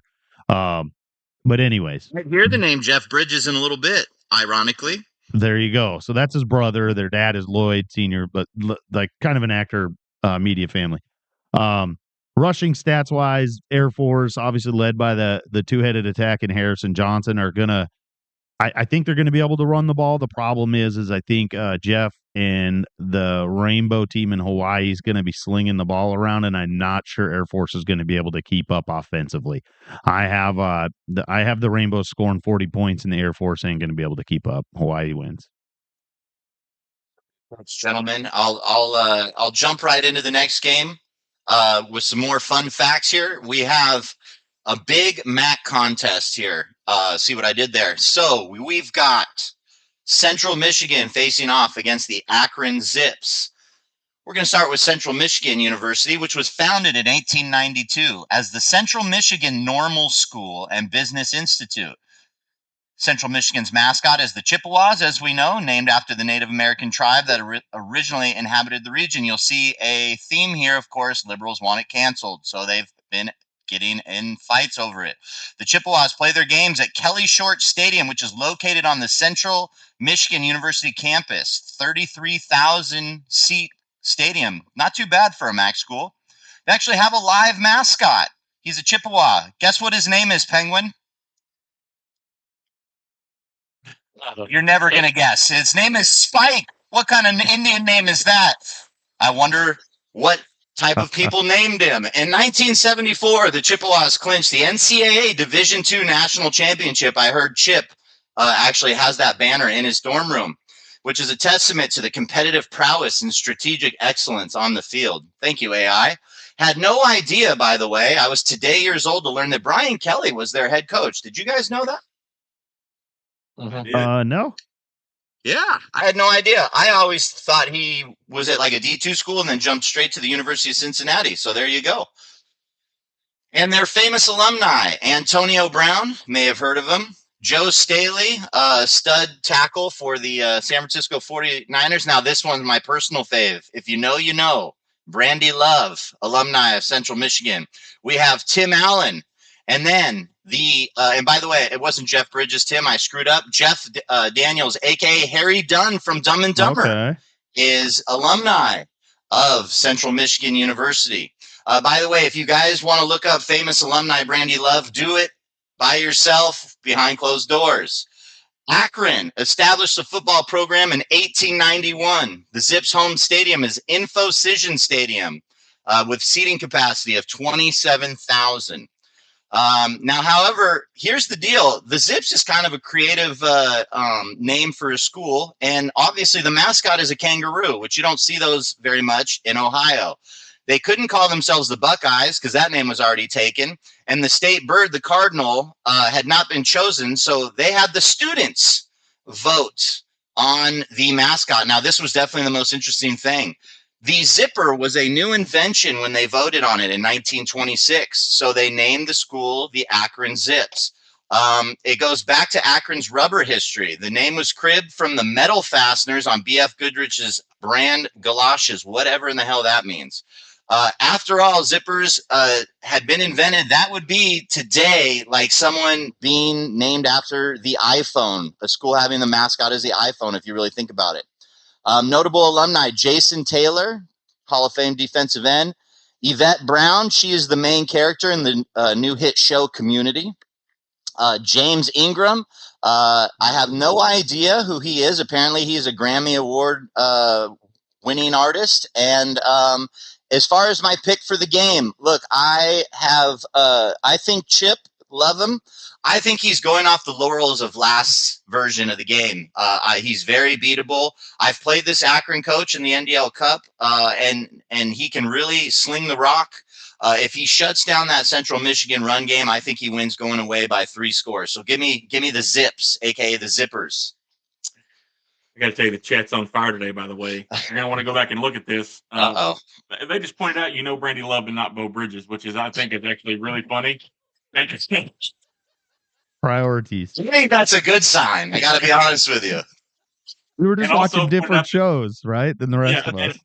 And pointed out that Connor Stallions also went to CMU at least one time. I think that's actually really funny. That's pretty good. So my hat's off to the chat today. Here's the thing. I'm with you. Like, Chip has kind of been the guy in the MAC, right? And I think that this year, especially with a lot of the new coaches coming in, myself not included, I don't have to play either one of these guys, so I can kind of speak freely here. But I think Akron, even though they're so lower rated, his defense is only rated at 60 in the game, right? And you mentioned he's got to find a way to stop Chip, and I think he's been able to do that so far. I think the difference is that we haven't seen Akron. I mean, his defense is rated low, and I think he has enough to do it, but he hasn't really played anybody yet. He's given up a lot of points when he has, right? So this is his first chance. If somebody's going to knock off Chip, I think it's Akron. Potentially, he's the guy that can do it along the way. I'm also going to go with the Zips. I think that maybe we're seeing a changing of the guard here in the MAC, and I love both these guys. I think it's a super fun game to watch in the MAC, and excited to be a part of the MAC, and so we'll see. But I'm going to go with the Zips. So we're piling dirt on Dr. Bush after he lost to a Wake Forest team in a shootout that was way faster than him. I don't get it. Doctor is still the doctor, and this Akron squad, they may have a great coaching staff, but that team could not be slower. And this will be one of the few times that, Central Michigan actually has a speed advantage in a game this year. I think Dr. Bush gets right in this one. I think it's still a good game, but I think he takes this and reminds us of who he is in this matchup. Central Michigan by a touchdown. And Hubbard, just to talk about your when you mentioned the chat about Connor Stallions going to Central Michigan once, the best part about that whole comment is who said that comment is a Michigan fan in the chat. So just kind of funny. Yeah, this one, Penguin, you kind of hit on everything I would talk about here. I'm still really high on Chip. I think that game against Wake Forest was an outlier where his defense didn't show up. Central Michigan in-game rating has a 16-point overall difference on defense to where Akron is a 60 overall and Chip is a 76. In Chip's past, he's really hung his hat on being able to play pretty good defense and running the ball. And so I think that'll be the difference in this game is he's going to kind of control the clock and try to keep Akron off the field. And I think he wins a close game that may even go into overtime. All right. Moving on to the next game. I don't have any fun facts for this one. I apologize to the chat for this. Iowa State to Cincinnati, two undefeated teams from the Big 12. Penguin and RB, two of the guys that I really enjoy watching and hearing how they talk and the things they say. I don't know any famous alumni, but I do know a guy that played linebacker at Iowa State back in the 80s. I actually coached the Cincinnati receivers coach in Little League a long time ago, so I actually have been watching them. RB and I have talked a few times. We're close guys here in Dallas or whatever. He's in Dallas, I'm in Tyler, whatever. But I think that the difference is this. Penguin has played two rivalry games, one of them on the road against Kansas State. He beat Iowa. He won on the road at Florida State. And I think he's tested himself a little more. Cincinnati, on the other hand, at Tulane, okay, they won that one convincingly. And then New Mexico and North Carolina in a close one. I just think that the testing so far for these two teams, I think the better roster is Iowa State, although Cincinnati is actually kind of a sneaky good roster. The ratings are actually higher than you would think. I'm going Penguin and the Cyclones in this one. Solid pick. That's a solid pick. I do have to highlight on a couple of the reasons why we have confidence going in this matchup, and it is those road games we've already played there. I think we know a lot about ourselves and our team here, and I have faith and confidence in the boys to come out and be ready to play another challenging road game and get it done. Cyclones by 10 points. I love to see a man with some confidence. Makes me confident about my pick. This is definitely a game that hits close to home. Someone's got to win. It's in my conference, so I have a lot of interest in it, being that I play Cincinnati in a few weeks. I've watched RB play, and I will tell you from last version, from what I've watched, he's one of the most improved players that I've watched. He takes good care of the ball. He runs a ton of different stuff. He'll run pass plays when you think he's going to run and vice versa. And he does a really good job controlling the clock. That's his deal. I think this game is going to come down to whoever turns the ball over just twice, because both coaches are really good at protecting the football. So I am going to go with the Cyclones in a close game. And I think they get it done and get the go-ahead score late in the fourth quarter to win. I'm saying it here first, Penguin, is last week I was a little hesitant picking you because of the fact that you didn't want to pick yourself. I am very confident this week that Abu Sama is going to get his first touchdown of the season. Again, Cincy, I think he's going to have a big game. I think he rushes for over 100 yards. And just like Pat said, I think you're able to protect the ball, and Iowa State wins a close game.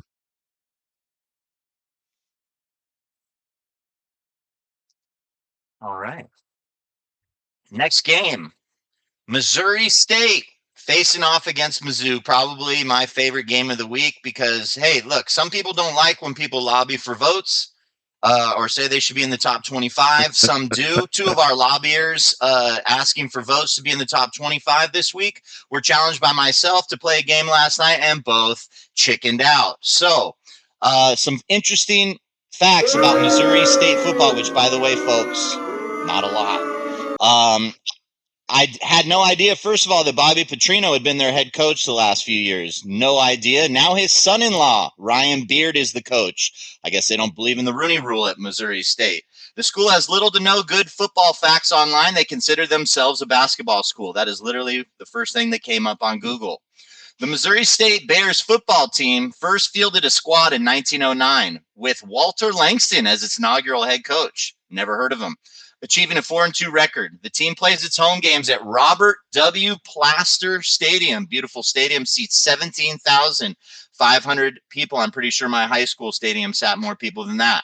They do plan for a $20 million facility in the south end zone announced last year, hoping to boost seating. And then that's really it. Famous alumni, though. John Goodman, if we've all seen Roseanne or what's the Big Lebowski. Baseball player Ryan Howard. Did anyone fall off faster than that guy? Wow, yeah. Kathleen Turner. We all remember her and her rousing performance in War of the Roses.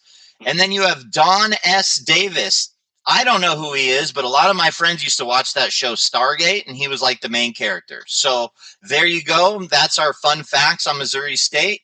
Now, Missouri, much easier to find stuff, okay? In 1864, while they were in the midst of the American Civil War, the Board of Curators suspended operations at the university. It was during that time residents of the city of Columbia formed a home guard unit that became notoriously known as the Fighting Tigers of Columbia.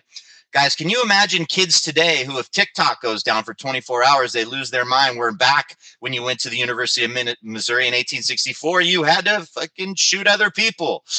Truman the Tiger is the mascot's name, named after President Truman, who was from the state of Missouri.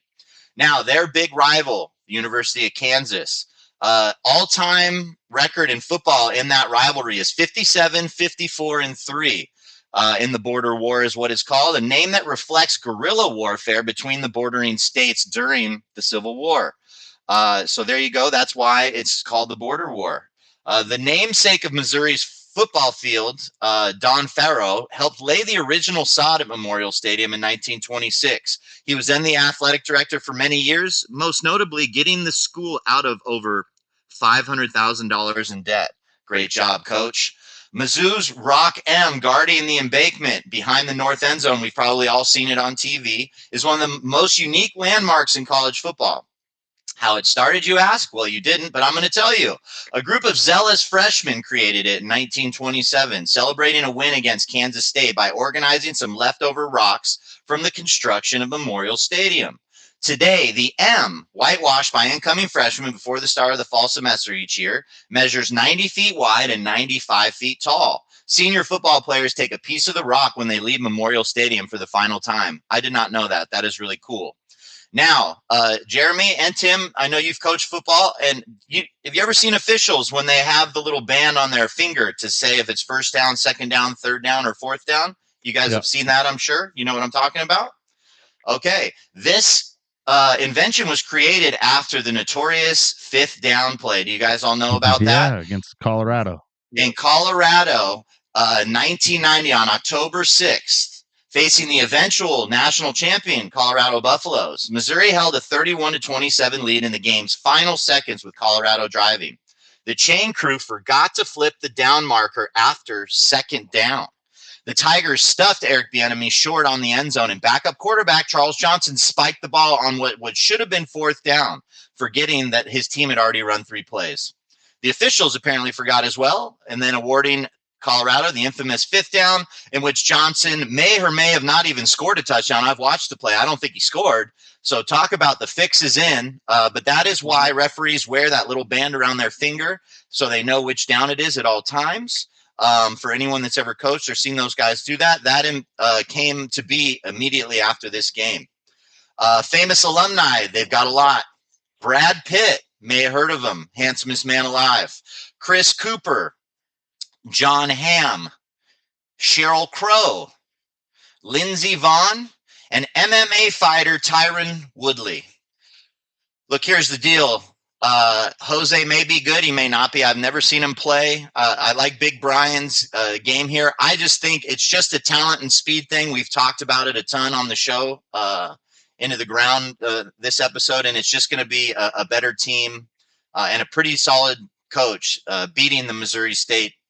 I forget what their what are they? The Bears. Yeah, there you go. The Bears by 2 touchdowns.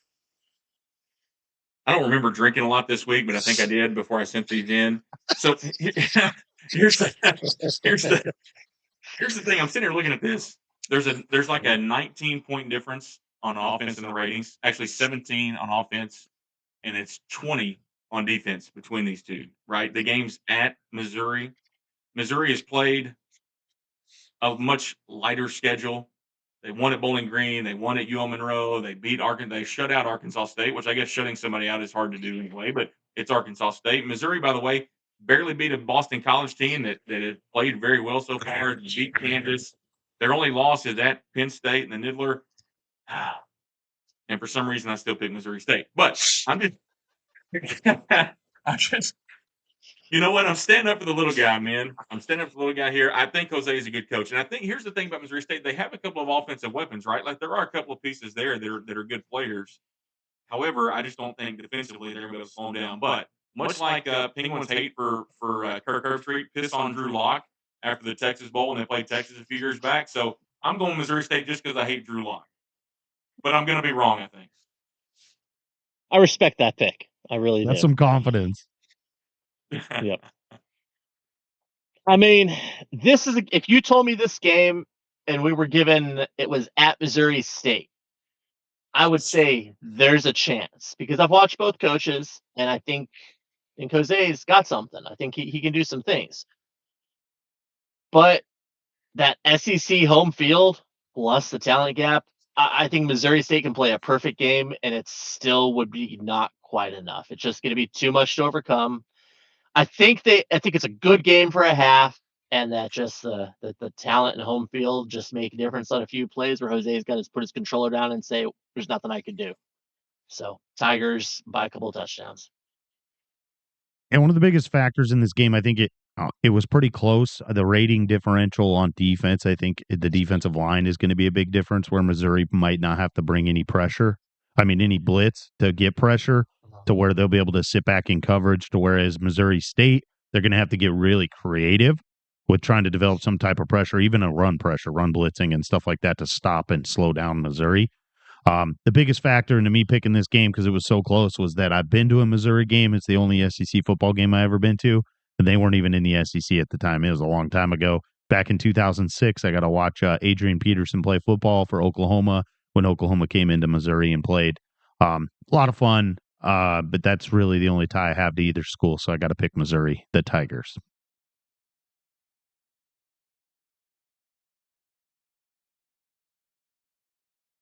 One after me? Okay, all right. Jumping in, we have the Tennessee Volunteers heading to go fight the Notre Dame Fighting Irish in South Bend. Now, I've got a history of picking or not picking Notre Dame in their head coaching game. And when I pick them, they lose. And when I don't pick them, they win. So I'm getting conflicted things on the way to feel about this here. Now, granted, Notre Dame's at home. They have arguably more talents.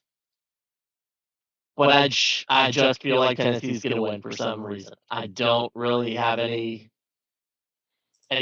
facts to back it up specifically. Sure, Notre Dame lost earlier in the season, but that loss ain't looking so bad at this point given what Miami's done since then.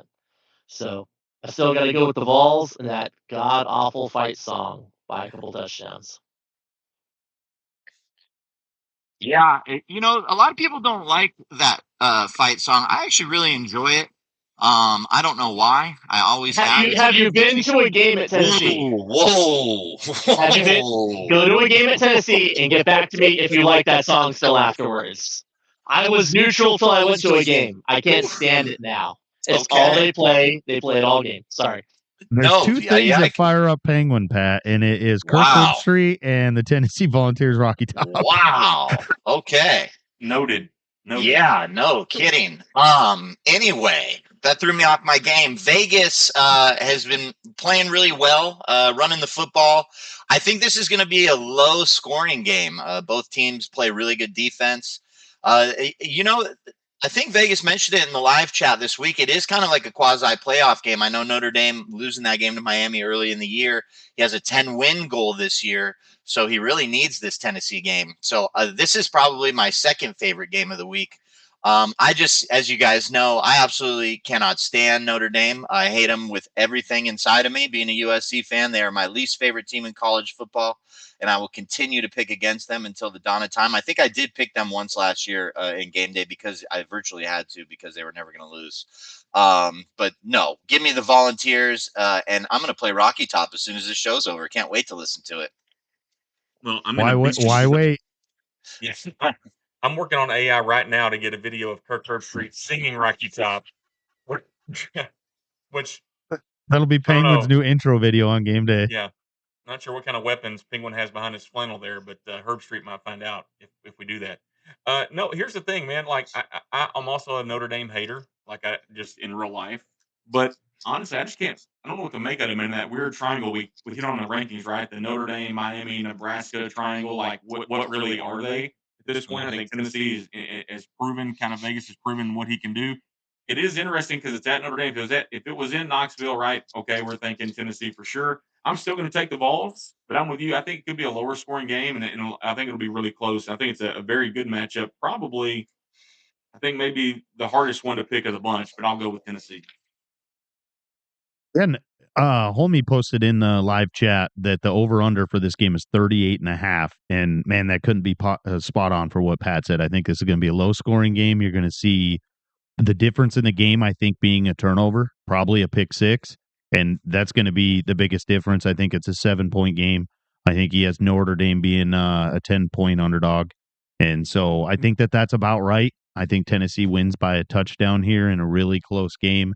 And man, all my every ounce of me wanted to pick Notre Dame only because one of my favorite movies that I love saying Rudy's my favorite movie because all the Notre Dame people get really upset that Rudy's not real and everything in that. So that makes me love it even more. It's a great movie though. Just more people like to hate, man. It's a great film. Great music in that movie. Come on. And who cares if it's real or not, right? Like we watch all kinds of stuff. It's not real. Like get over it. It's a great movie. Yeah, right. Like I know Independence Day isn't real, and I still love that movie. So, come on. Great example. Got to be honest with you. Anyway, all right.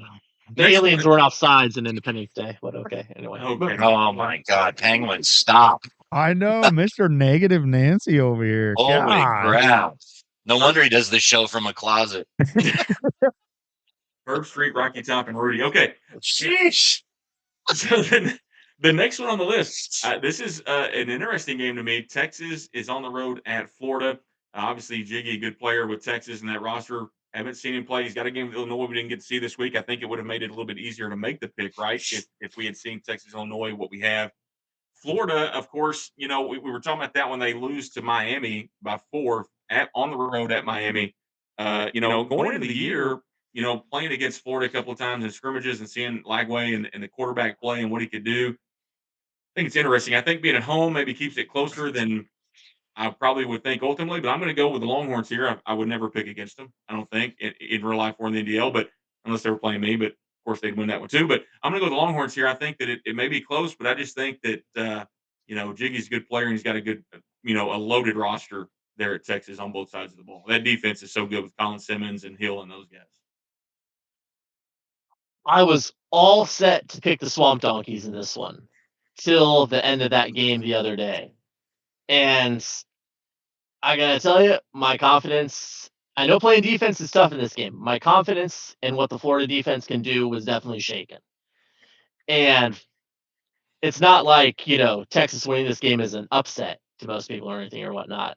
But I definitely looked at this Florida squad, especially being at home, and that crazy extender ability on DJ back there at quarterback. Figured, maybe this is the time, maybe this is the year they do something.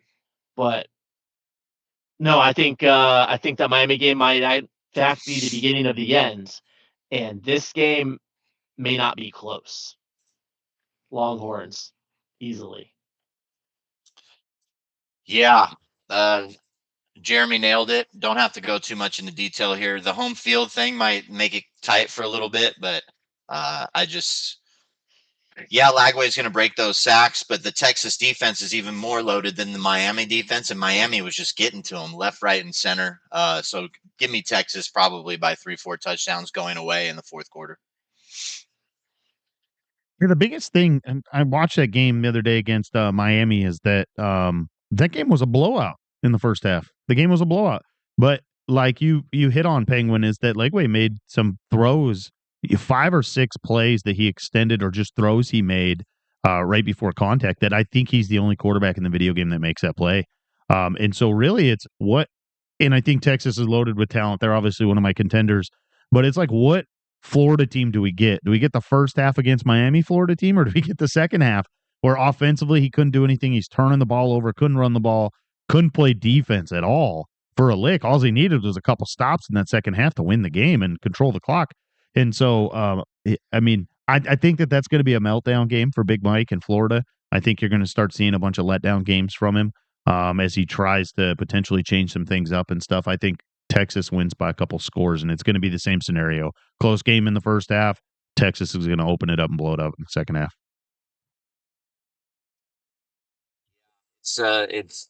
You feel for Mike Little. It's tough to lose a 3-score lead on the road. The home field advantage ain't shaking. You got to kind of complete the victory there. With that being said, we're moving on to Virginia Tech and NC State. I would say, and no offense, homie, NC State maybe my surprise early here of the season. I don't know if you guys saw last night, but he beat Duke. We talked about it earlier in the show. So let's go over some fun facts about North Carolina State, which I'm just going to pimp it now. Definitely have a lot of alumni, famous alumni. Established in 1887, back then they were just known as the North Carolina College of Agriculture and Mechanical Arts. More than 130 years and a few name changes later, we're still bound to our roots as a land-grant university. Cool. That only makes sense why homie likes them. They are the only other Wolfpack mascot in Division I football. And last week we had Nevada, who's the other one. In 1921, the Wolfpack was first adopted by only the football team. Other sports teams for NC State were known as the Red Terrors. Ooh. It wasn't until 1947 that the nickname Wolfpack was used by all NC State athletics. They play at Carter Finley Stadium that seats just over 57,000 fans located in Raleigh, North Carolina. They have, technically, it's really not 2, but we're going to for trivia. They have 2 first picks in the draft, quote unquote, technically. Can any of you guys name them? Was Mario Edwards one? I believe it's Mario Williams is his name. Williams. Oh, yeah. Mario Williams. Yeah. And now, technically, the other one's a technicality. So the Chargers did pick Eli Manning. However, they ended up with Phillip Rivers. So there you go. The school website claims 2 first-round picks. Penguin, get on their asses. That's bullshit. Eli was picked first. The most famous alumni are as follows. You have Bald Bull herself, Jada Pinkett Smith.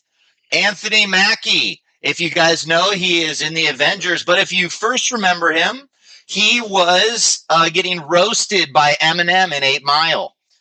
Russell Wilson. Zach Galifianakis, Hangover, one of my top 10 favorite movies of all time. We have a lot of WWE fans. Charlotte Flair is the alumni of NC State. Scotty McCreery, Trey Turner, excellent baseball player. Bill Cowher, Hall of Fame football coach. Spud Webb, we all have seen the images with him next to all the tall NBA guys in the league. And then last but not least, one of my favorites, Danny McBride, is alumni of NC State. It's wild to think he went to college. It is definitely wild to think he went to college. I was definitely surprised to see his name there for sure. And now on to Virginia Tech. Their first official football game ever was on October 21st, 1892. Early major sports efforts were concentrated only on football, and organizers had to go into the military barracks every day and beg infantrymen to come out and play football because they wanted to start a program so bad. Now, we all know this Enter Sandman, written and recorded by heavy metal band Metallica, is the song that obviously the team comes out to. Can any of you guess what year they started that? 1999. Oh, very close, Tim. I'm embarrassed that I don't know. It's 2000. Tim almost nailed it. Man. Since 2000, they've been coming out to Enter Sandman. During the incredibly close 2011 Miami game, the town of Blacksburg itself experienced and registered a 4.3 earthquake from the students and the fans jumping around to Enter Sandman in 2011. The Gobblers was the popular name of the Virginia Tech mascot until the late 1970s. Really smart to get rid of calling them the Gobblers. Those would be some sweet that wouldn't go well. shirts. Yeah, absolutely. I'm surprised Brandy Love didn't go to this school. It changed to Hokies after a new football coach heard the Gobblers and probably hated it, which originated from student athletes gobbling up their food. Okay. Sure. The gobble sound was actually removed from the scoreboard in the early 80s after the gobbler name fell out of favor of head coach, as we know him, Frank Beamer, who also had kind of a gobbler, if you remember. And so we all here we hate go. Frank Beamer because that would have been an iconic mascot to stay as the Gobblers. Turkey legs used to be sold all over Lane Stadium until now cooking them is declared a fire hazard. Go figure.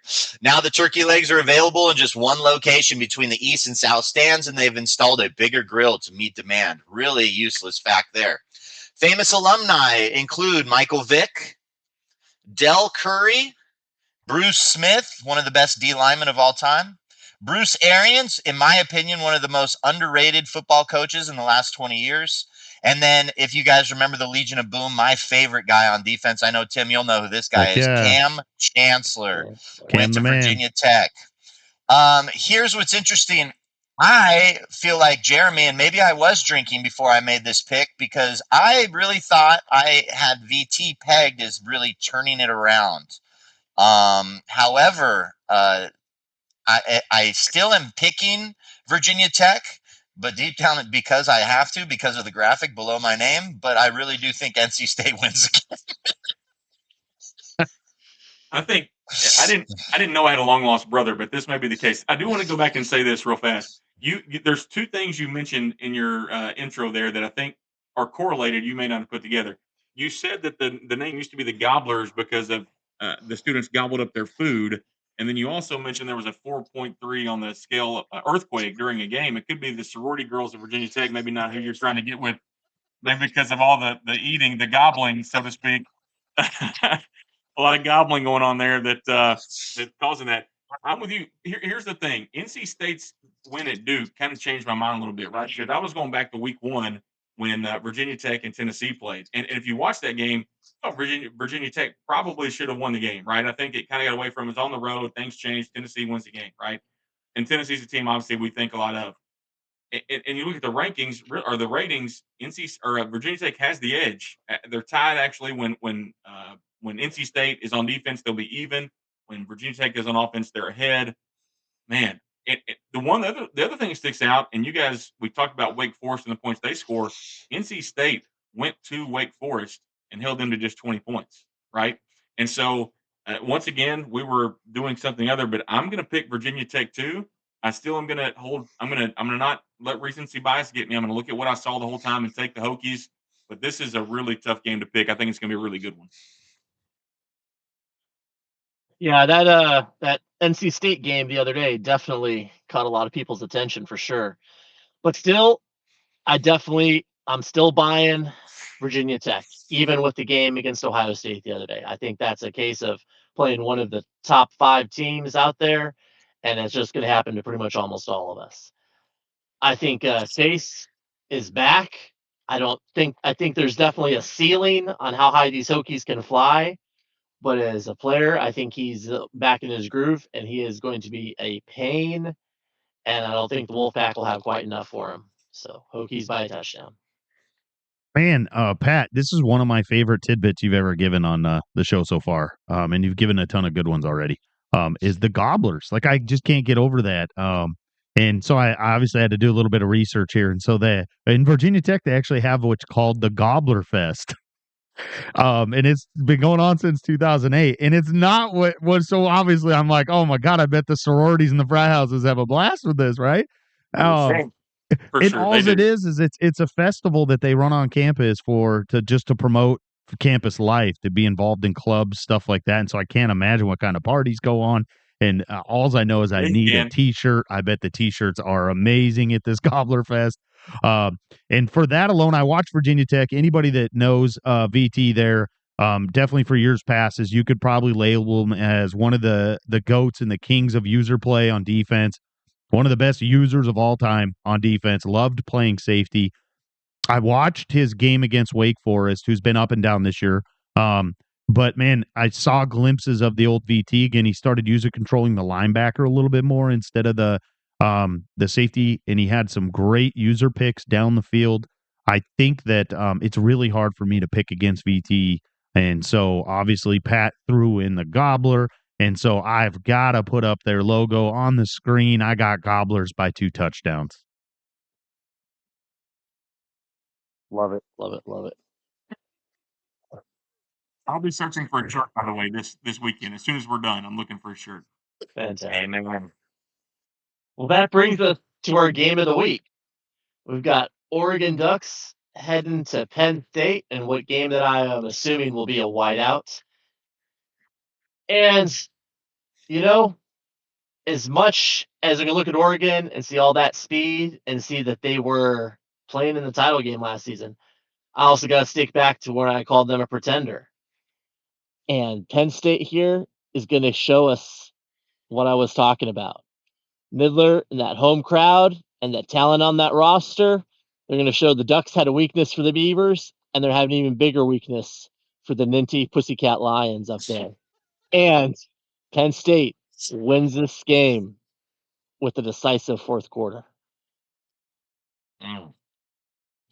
I almost wanted to pick Penn State to get over the hump, but when you play a coach that's been in a lot of high leverage games like our Shell, you got to look at those kinds of things late. I think he'll make the right plays. And here's the thing about Oregon, and sorry to bring up speed again, they have 3 receivers that are 94 speed or higher. And then I believe he mentioned in the live chat, he just got a 4th additional receiver added to his roster on the roster update. Yeah. That's the second best receiver on his team now. He has 3 receivers on his team that almost average over 25 yards per reception. I think big playability on the road will take the crowd out of it early. And Nidler, please don't beat me up on this, okay, or throw me out of the league because that wouldn't be cool. But I think Shell wins by a lot. I think Oregon wins by a lot. Man, I think this is going to be a really good game. And the more you look at it, Penn State, for example, in week 2, their first game goes to A&M, right? And A&M is what it is, but it's one of the tougher places to play, right? The home field advantage there is really tough, and they win the game by 24 points. They beat Missouri, who we talked about a minute ago, by a touchdown. The UNLV game they didn't play, but I don't think that really affects things. Oregon, on the other hand, here's what scares me, and I know that Doc and Oregon State are a good team, right? But a 7-point win at home against Oregon State is not what should happen in that game. I know it's a rivalry game and all that kind of stuff. The speed is too much. I think the Ducks win, but I think Nidler and Penn State, I think it's going to be a really good game. So this is one of those things when I was looking at the matchups between the two teams, just I'd watched the Oregon State game in Oregon, and I thought Oregon was going to lose that game, just the way it was kind of playing out. And so you always wonder when there's not a large sample size, is that like a one-off game, right? Where every team kind of you're down, you just don't do things right, because the other 2 games he played, he played really good defense and demolished the teams. And then you look at Penn State, same scenario, though, only 2 games, small sample size. Like you talked about, big win over Missouri and then going into Texas A&M and winning against the Texas A&M, 6 feet. And so there's not a large sample size. When I look at the team ratings, the Penn State ratings is one of the ratings that absolutely baffles me in the game. Defense, 94. Offense, 91. Team overall, 88. Like the math just isn't mathing there, right? to whereas you like Oregon, 92 on defense, 85 on offense, so an 86 overall. A little bit more a little better, right? I think offensively, Oregon's going to have a little bit more speed. I think Penn State's made up to be kind of like a big ground and pound team. And so I think that'll be the difference in the game is that Oregon's going to be able to get the ball to some of his playmakers in the air. He's going to be able to pass the ball. And I just don't think you're going to see any big turnovers that are really going to separate. But I just think Oregon's going to pull away. I think it'll be a shootout, though. I think we're scoring over 100 points in this game. Wow. I can definitely see that. Interesting. Honestly, if I would have leaned, I would have leaned maybe lower scoring, honestly. I mean, I think Penn State, if you're going to have a chance, you got to slow the game down. If it gets high scoring, I think it's Oregon by a lot, honestly. Hey, rumor has it this game is probably getting played today. So. Wow. That'll be There big. you go. Another Inside big information. Another big I'm game. saying at least 3 defensive touchdowns in this game. Defensive touchdowns? Nice. Defensive touchdowns. I just don't see. I mean, you've got Shell has 3 guys with receivers like over every time they touch the ball is a quarter of the football field. They have like 95, 94, 92 speed or something crazy. And then his tailback averages 10 yards a carry. And he obviously had his gauntlet that he always schedules in the preseason. Buffalo, Northwestern. Such a joke. But so didn't Oregon? So Oregon picked up I think Shell had mentioned Oregon picked up a new player in our transfer portal, right? When they did the roster update, and it's the second best wide receiver on his team now. It's like an 85 overall player. The rich get richer. Yep. Yeah, so really interesting. That's exciting that they're playing. It'd be pretty cool to have back-to-back weeks where our game of the week is played the same day. It's always exciting when these games get played so that we kind of see the outcome about the games and stuff. So, well, that's about it. We've been on the show for we're approaching that 2-hour mark, which we like to try to stay around 90 minutes, but we just love talking and really appreciate you guys spending your Saturday morning to us. Does anybody have any parting words? I'd like to thank the guys that were on PTD yesterday. Sometimes I go on that show and I don't really want to anymore because I don't want to. Tim, you're obviously a great host, so that part I get. But like, it's good to hear from multiple people in the league. So really cool of all those guys to start stepping. I just wanted to give them some kudos for going in the middle of the workday and having some new voices and opinions on stuff. Yeah, man, I just want to say thank you for having me on today. Honestly, I'm with you. I think one of the cool things about this league is seeing all the media stuff. I've said that from the very beginning.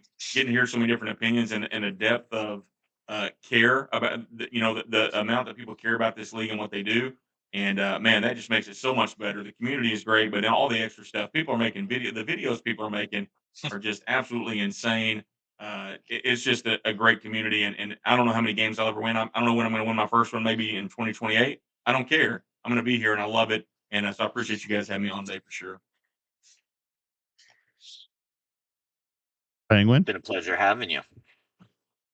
I don't got much. I just got to go take care of laundry and then go sit down and watch this game. Oh, it feels Go so good Cyclones. to go sit down and watch a football game, doesn't it? Mm-hmm. Yes, sir. It's going to be great. Nothing better than having a college game on and then like a big NDL game on your phone, like just propped up near you so you can kind of peek at it every now and again. I like to turn tight NDL games on at halftime because nothing's more insignificant than the score at halftime, boys. Okay? Yes, sir.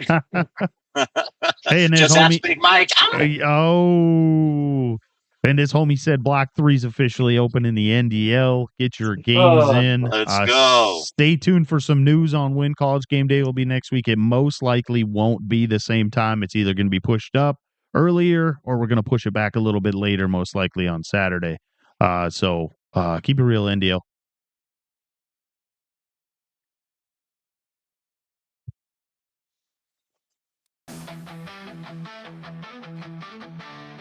Just like that, Tim's out. Man, he was quick, wasn't he? Well, buddy, I had DoorDash delivered, and it